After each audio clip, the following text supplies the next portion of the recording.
Amigos de RNN, gusto saludarles nuevamente. En esta ocasión vamos a hablar de muchos temas en el ámbito político y sobre todo en diferentes áreas del país, social y económicamente hablando. Para ello tenemos como invitado a Luis de León, miembro fundador del Partido de la Liberación Dominicana y ex viceministro de Educación. Muy buenas tardes, bienvenido. Gracias. Hola María, nos honra y nos complace el actuar contigo aquí, con tu público. Gusto en tenerlo aquí con nosotros. Luis, vamos a empezar directo al grano. Vemos que el PLD perdió unas pasadas elecciones, luego diferencias a lo interno del partido que motivaron vamos a decir, un fracaso electoral. ¿Hace falta Leonel Fernández en el PLD? El Partido de la Liberación Dominicana en los años 2019 tuvo un colapso, la división del PLD. Y en el año 2020 también otro colapso, la derrota electoral.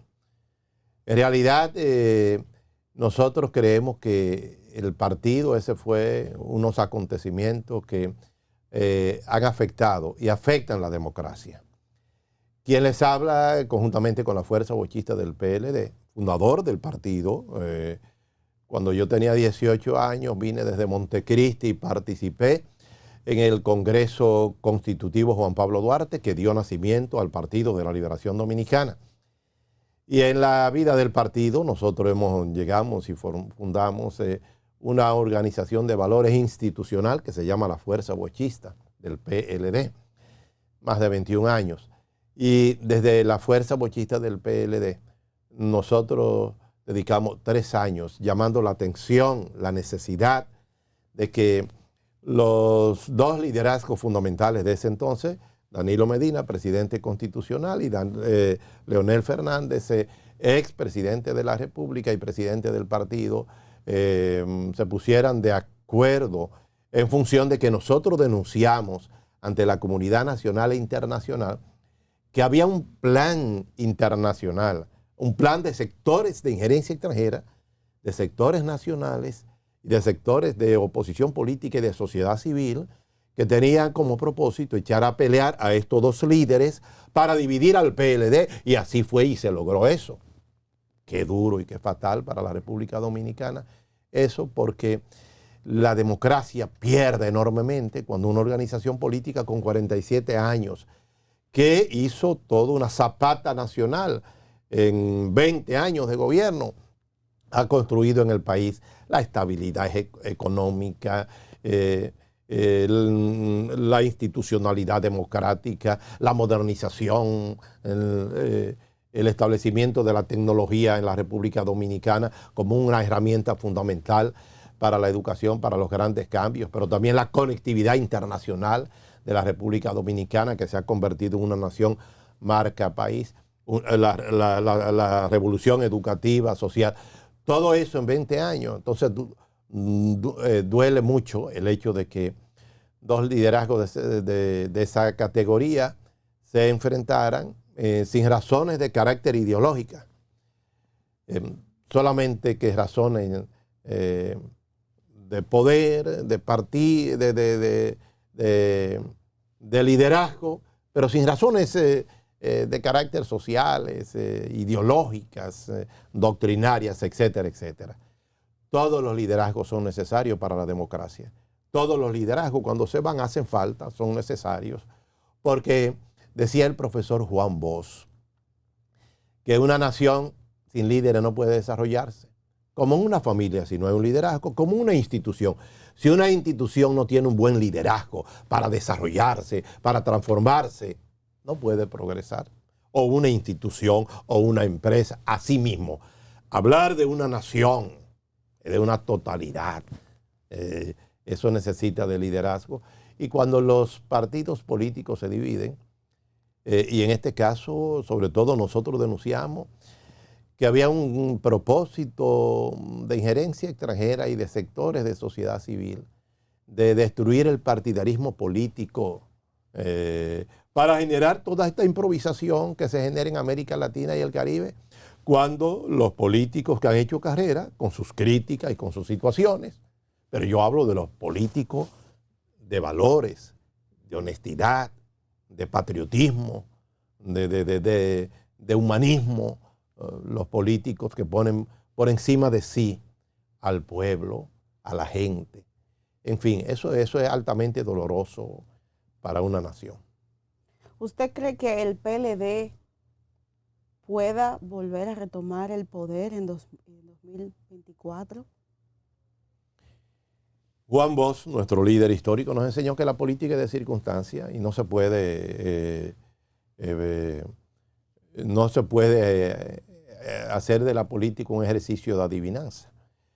Los hechos, los acontecimientos, todo va a depender cómo este gobierno dirija el Estado dominicano, pueda administrar la economía, la crisis económica que está generando el coronavirus, pueda resolver el problema, pueda coadyuvar, ¿verdad?, con el mundo entero, porque el problema de esta pandemia es un problema, no se resuelve individual, es un problema mundial. Bueno, pero también el manejo local es una fuerza poderosa. Bueno, el Partido de la Liberación Dominicana es una siembra nacional que hizo el profesor Juan Bosch para la causa de la liberación, de la transformación, del desarrollo, del progreso. Y bueno, los mejores gobiernos que ha tenido la República Dominicana han sido los gobiernos del PLD. Ahí están los indicadores económicos, sociales, educativos, culturales, los indicadores de la estructura interna, de las construcciones internas, de la creación de oportunidades, de negocio, de riqueza, el fortalecimiento de las instituciones. Es decir, la obra del Partido de la Liberación Dominicana está sembrada en toda la geografía nacional, en 20 años de gobierno. Los mejores gobiernos, a partir del primer gobierno ensayo democrático que tuvimos con el profesor Juan Bosch. Así es. Ya vamos a entrar en materia de análisis. Vemos que el recién gobierno tiene pocos meses en el poder, pero sin embargo, en estos meses podemos ver algunos aciertos y desaciertos. ¿Cómo Luis de León evalúa la presente gestión?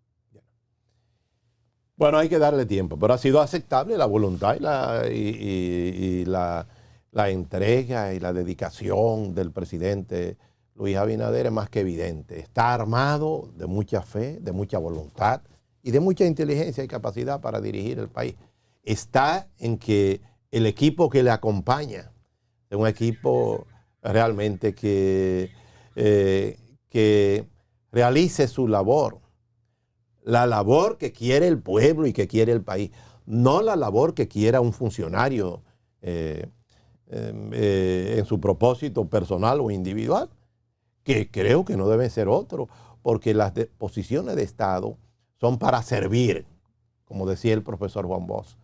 A la patria se le sirve, no se le usa. No es para que los funcionarios hagan un uso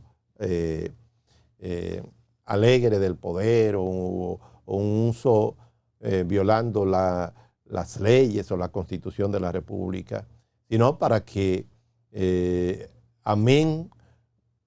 concorde con lo que le ofrecieron al electorado, actúen en consecuencia.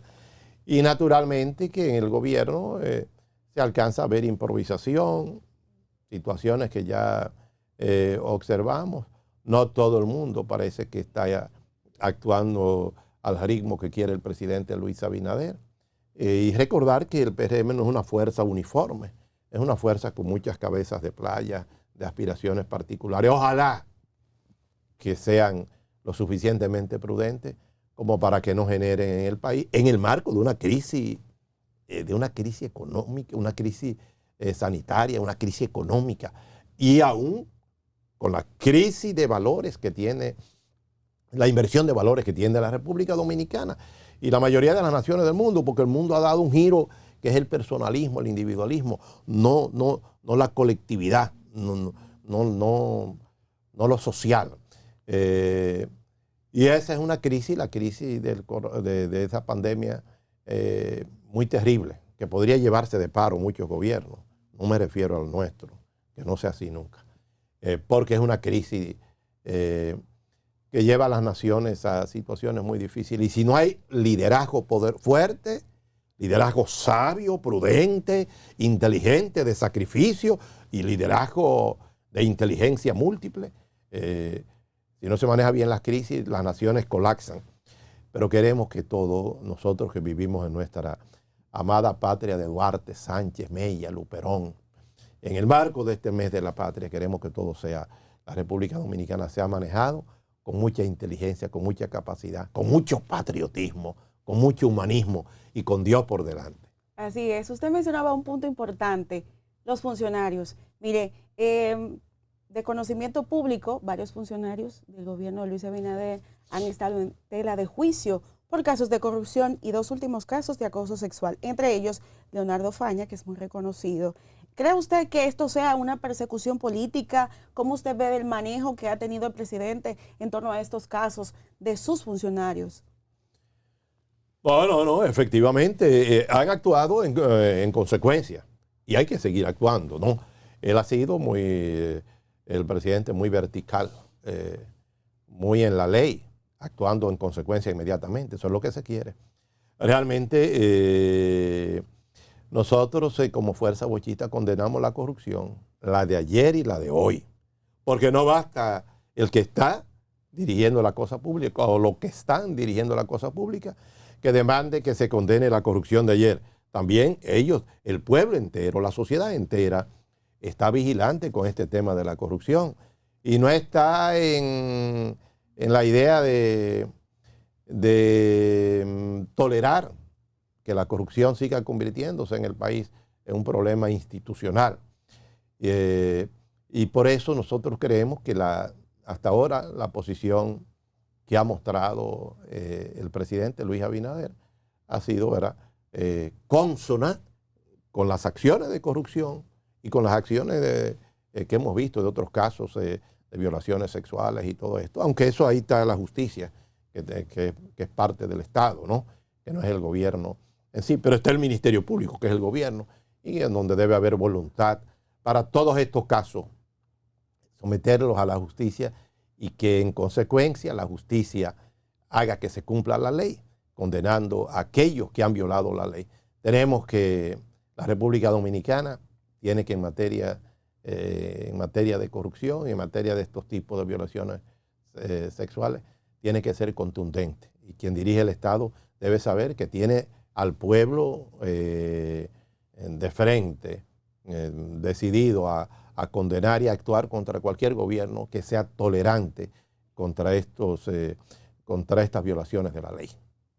Muy bien, siguiendo con esto, porque ya nos metimos dentro del marco judicial, ¿qué le parece a usted la eliminación del DICAM? Paliza decía que esto servía para colocación de drogas en los barrios, se prestaba para el microtráfico. ¿Qué le parece a usted de manera personal? Bien. Bueno, el ministro administrativo exagera muchas veces. En sus declaraciones es muy personalista, qué sé yo. Bueno, nosotros creemos que esa decisión es una decisión muy inteligente por el hecho de que no puede haber duplicidad de funciones. La Dirección de Control de Drogas y esta otra institución. Además, la tendencia es institucionalizar, es tener mayor dominio desde las instituciones y sobre todo con un tema tan grave, el narcotráfico tan peligroso para las democracias de América Latina, de nuestro país, del mundo entero. El mundo entero está asistiendo a una situación donde los gobernantes frente a este tema tienen que tener una profunda vocación y una voluntad política decidida para combatir estos casos. Porque todo esto lo que se refleja es, en definitiva, en dañar lo más querido, la niñez, la juventud de un pueblo. Y esa decisión es inteligente. Consideramos que realmente no puede haber duplicidad de funciones y de determinaciones, porque eso crea conflicto y se presta a que precisamente los que manejan el narcotráfico, los profesionales del narcotráfico, confronten, dividan y hagan de la suya. Mire, un caso que ha llamado mucho la atención es una denuncia que hace el PRM de irregularidades en la alcaldía de Santiago directamente a Abel Martínez. En ese caso, ¿qué le parece la situación actual de funcionario PLDista? ¿Usted cree que sea una persecución o se trate de ataques contra Abel Martínez? Bueno, pero es que fue inexplicable ese allanamiento, eso fue un acto y no creemos que una autoridad como la Dirección General, Dirección de Control de Drogas, no, sea tan incapaz que no pueda tener la visión de darse cuenta dónde se está, si hay gente que está haciendo ejercicio de narcotráfico, está trabajando temas, ocultando a alguien. Es una institución que tiene unos niveles de inteligencia poderosos, de manera que eso es lo que parece más que otra cosa, una persecución política.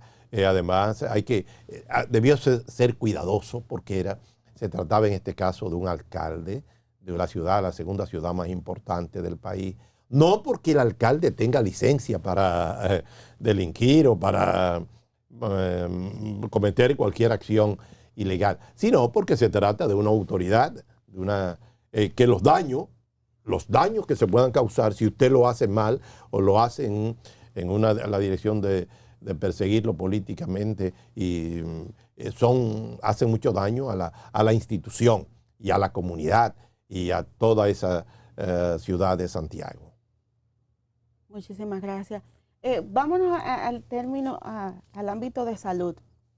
Vemos que Leonel Fernández asegura y le exige a las actuales autoridades que especifiquen, que den detalles de cómo viene el Plan Nacional de Vacunación en medio de la pandemia del COVID-19. Y también me gustaría saber cómo usted ve el manejo que han tenido las autoridades en el sector salud. Bueno, nosotros creemos que sí, hace falta información. Ustedes saben que los pueblos son sabios, son inteligentes, decía el profesor Juan Bosch. Los pueblos quieren que se les gobierne bien. Los pueblos no tienen la ilustración que tienen los gobernantes, quienes gobiernan, pero tienen el gran sentido común de saber, es como un producto. Ellos saben cuando un producto es un clavo o cuando un producto no tiene calidad. No sabrán explicarlo, como lo puede explicar una gente de clase media, lo puede explicar usted, María, lo puede explicar cualquier gente capaz, inteligente, docta. Pero los pueblos saben y se dan cuenta cuando las cosas se están haciendo bien o mal. El gobierno necesita, ¿verdad?, un mayor nivel de orientación al pueblo. Por eso nosotros decimos que es muy difícil gobernar en medio de una crisis, de una pandemia como esta. Muy difícil, muy duro. Y los pueblos necesitan que se le hable todo, que se le oriente todo, que no se le oculte nada. Además, gobernar en medio, ustedes saben, que es lo más preciado que es la vida. Y cuando hay un problema de salud, la vida se baja, ¿no? Se pone chiquita la vida, ¿no? Cuando una pandemia como esta, la gente, bueno. Entonces, ¿qué quiere la gente? La gente lo que quiere es continuar viviendo, seguir existiendo, no ser tocado por esta pandemia, y la gente entonces se está preparando. Hay que crear toda una cultura de la vacuna, aunque el país tiene una cultura de la vacuna, porque ya han habido procesos y el Ministerio de Salud Pública y antes Secretaría de Salud Pública efectuaba vacunas, pero ahora es una vacuna muy especial en medio de una situación mundial. En consecuencia, el Estado, el gobierno, tiene que orientar, empezar a preparar a la población con todo un legajo de informaciones y de sensibilización, porque hay mucha gente, ya hoy el mundo es una aldea, ya todo se sabe.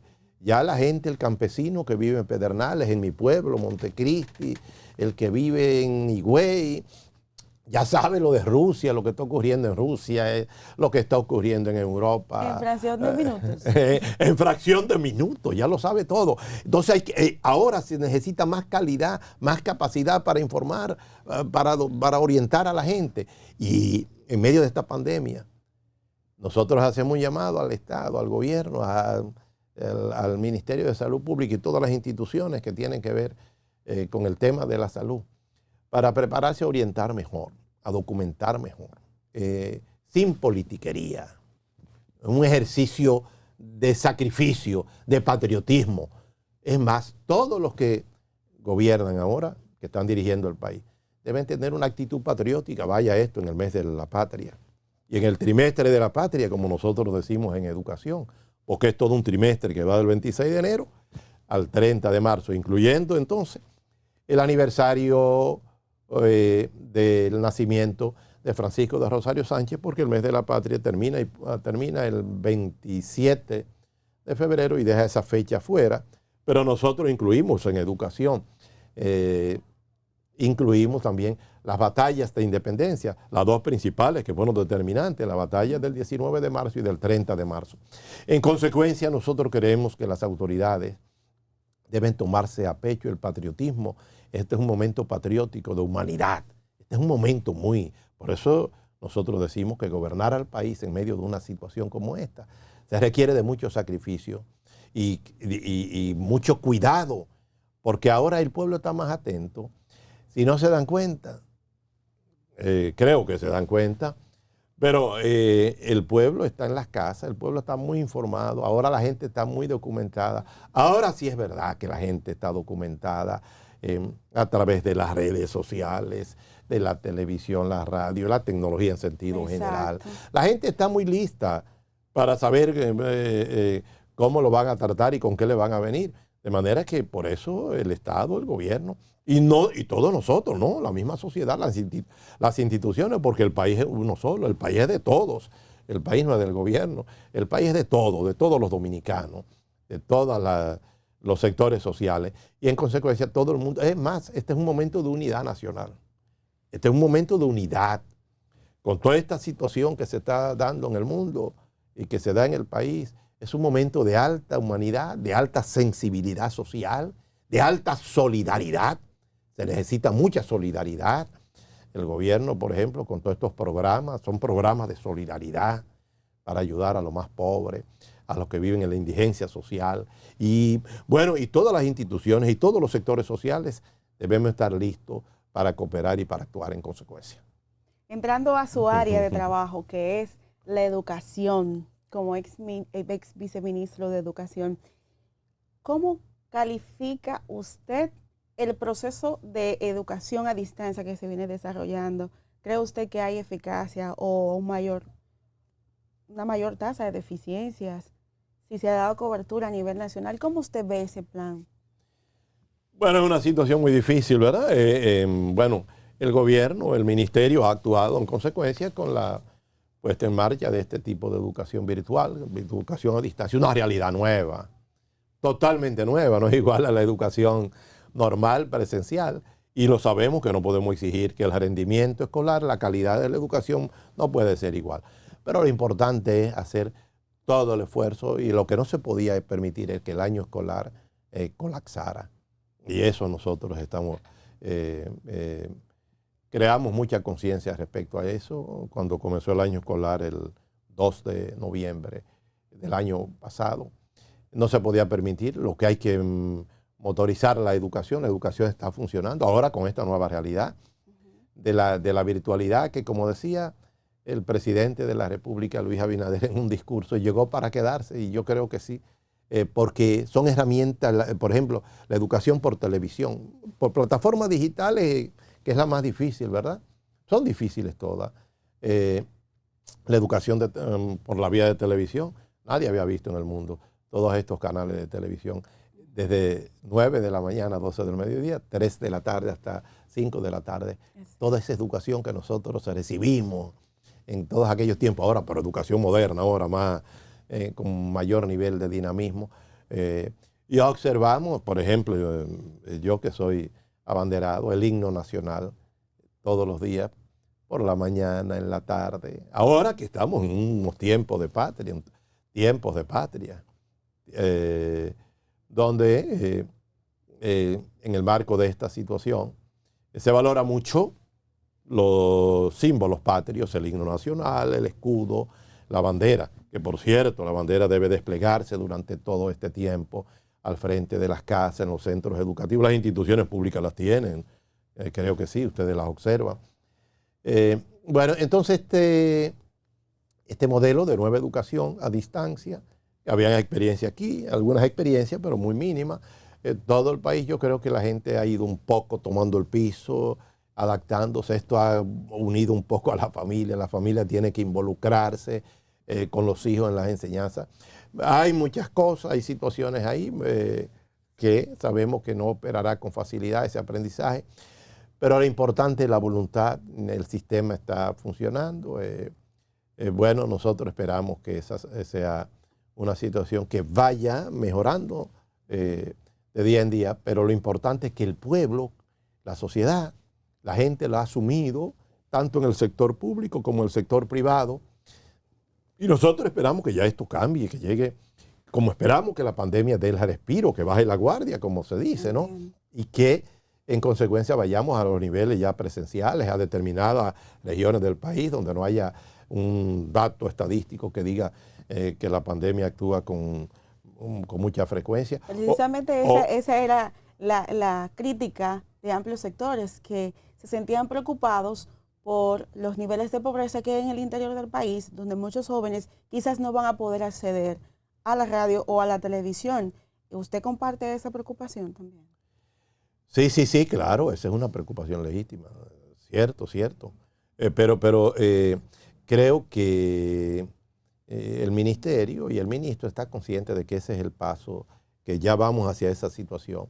O podría ser semipresencial después, 2 días, como se está haciendo en otras naciones, que se dan 2 días presenciales, semipresencial, y los otros son de educación a distancia, virtual. Habrá que buscar mecanismos para garantizar que funcione, pero eso va a depender de cómo va el tema de la pandemia. Creo que ese momento llegará. Bueno, expectativas, ya cerrando en ámbito político, expectativas en torno a las elecciones internas que tiene el PLD el próximo 14 de febrero, ¿cierto? Donde usted aspira a ser secretario general del partido. Bueno, nosotros hemos hecho un llamado a la comisión organizadora del Congreso del partido en relación a la determinación de elegir el presidente del partido y el secretario general conforme al Congreso virtual del partido que terminó la parte del debate de los temas, de los documentos en diciembre. Quiere hacerlo haciendo una selección por la vía del Comité Central. Esa es una decisión realmente que nosotros consideramos improcedente, inadecuada, no tiene legitimidad, no tiene participación de las bases, porque realmente nosotros planteamos que debe elegirse, como establecía en los estatutos anteriores, que los cargos de relevancia del partido, como es el cargo de presidente y secretario general, sea por el voto universal y por el voto secreto. Entonces, el padrón electoral del partido tiene 2.007.700.000 militantes. Y los miembros del Comité Central que van a elegirlo son menos de 1.000. Imagínese usted qué correspondencia hay entre 2 millones de personas y que lo decidan, esa decisión tan importante como son la selección del presidente y el secretario general del partido, por lo que nosotros hemos pedido a la comisión organizadora del 9º Congreso, José Joaquín Vido Medina, que posponga esa elección para una fecha de este año en donde la pandemia permita hacer un plebiscito nacional con presencia física para hacer una elección que tenga legitimidad política, que sea democrática. El PLD es un partido altamente democrático. En consecuencia, esa es una acción aristocrática y que se presta a que cualquiera determine, va fulano de tal, porque ahí lo que van a ser unos 960 personas, a partir de la elección que se va a hacer el Comité Central, el partido, el 14 de este mes de febrero. Entonces, esa elección nosotros consideramos que debe dejarse para un momento de este año, o por ejemplo, pensar cuando hayan puesto ya todas las vacunas o la mayoría de las vacunas. Que haya un momento político nacional de consistencia, de flexibilidad, porque esa elección no puede improvisarse. Si hacemos una elección así, de manera selectiva, se elige el presidente y el secretario general, estaremos empequeñeciendo, estaremos sacando un PLD chiquitico, sin esperanza de volver al poder. Y nosotros planteamos en nuestra función de aspirante a la Secretaría General, que debemos ahora, este proceso se debe producir de manera auténtica cambios y transformaciones en el partido que permitan que se produzca un relevo dirigencial en la organización, de modo tal que esa renovación que se dé en el partido sea una renovación que se corresponda como una respuesta a la crisis de los dos colapsos que hablé al comenzar este programa, del colapso de la división del 2019 y del colapso de la derrota del pasado año 2020. Porque si hacemos una elección así, entraríamos en otra crisis más del partido, otra crisis política que sería fatal para la vuelta al poder, para que pronto el PLD vuelva al poder, porque el pueblo se empoderará de la necesidad de una buena y efectiva gobernabilidad, que sea el resultado de la unidad de todo el pueblo y de todos los sectores sociales.